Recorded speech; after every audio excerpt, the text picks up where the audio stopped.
Good day everyone. In today's video, we will be dealing with an essay of On Solitude by Michel de Montaigne. Solitude means the state of being alone, especially when you find this pleasant. Montaigne is one of the most renowned French authors of his generation. He would create his own niche with his creativity in writing his essays. Experience, society, and books were the most important tools from which he would gather his ideas. He would accomplish his expertise by withdrawal from public life and to address what he called an introspective study of himself. With this, he would lay down his opinion on various issues. He was the first author to describe his work as essays. He used the term to characterize this as attempt to put his thoughts into writing. When he first started writing, he wrote a fairly conventional a page or two on various themes. His way of thinking, the view he has of the world, find very refreshing and was very informative, especially his open-mindedness and his willingness to dismiss things. His approach to that is really interesting. And solitude was one of themes he extensively covered in his essays. In fact, Montaigne went on to write an essay of On Solitude, which was like most of his works written in French but has been translated to a number of languages by other literature lovers.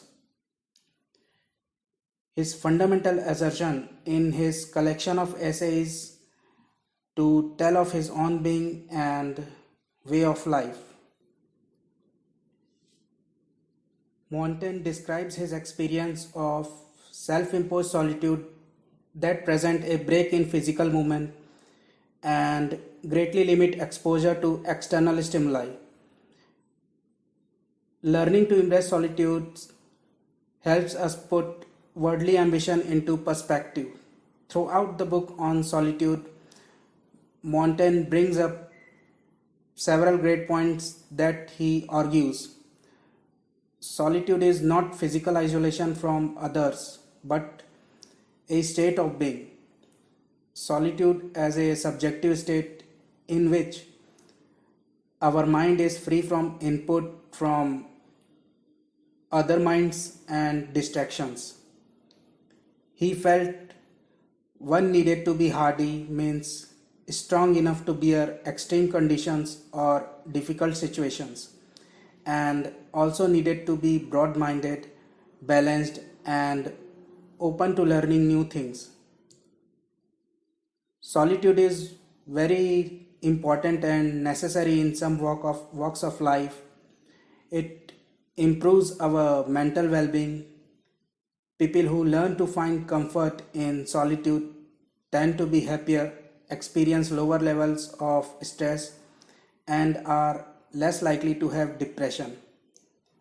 It improves psychological well-being and report better life satisfaction. The value of solitude can build our mental strength and the ability to tolerate.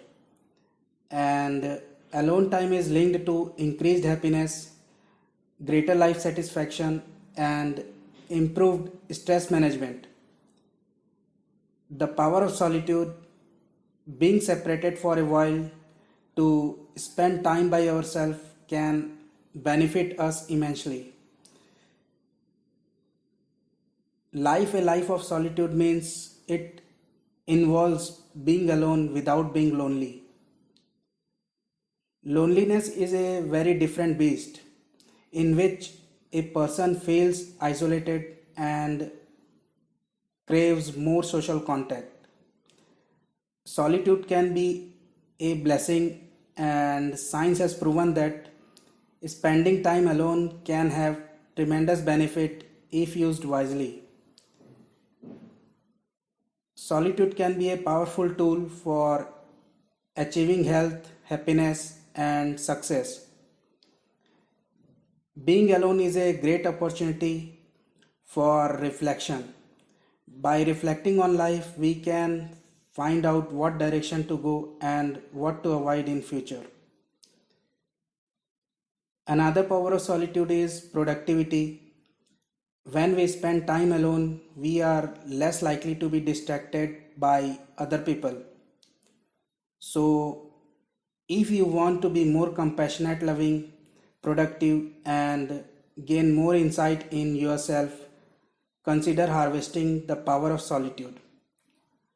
Not only our thoughts organized in a different manner, but they flow much more easily. If one enjoys being alone, it means they are definitely better organized, psychologically, emotionally, far better organized than others.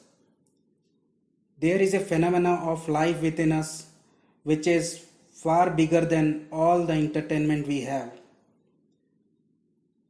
This is not about being superhuman. This is about realizing being human is super. We are the peak of evolution on this planet. To make us the way we are, nature has worked millions of years of work to get us to this level. But now all human beings can do is complain. We all have arrived at after phenomenal development over a few million years, but now we are complaining about how it is. Because we have not explored the full depth and dimension of what a human being is. We are not just a body.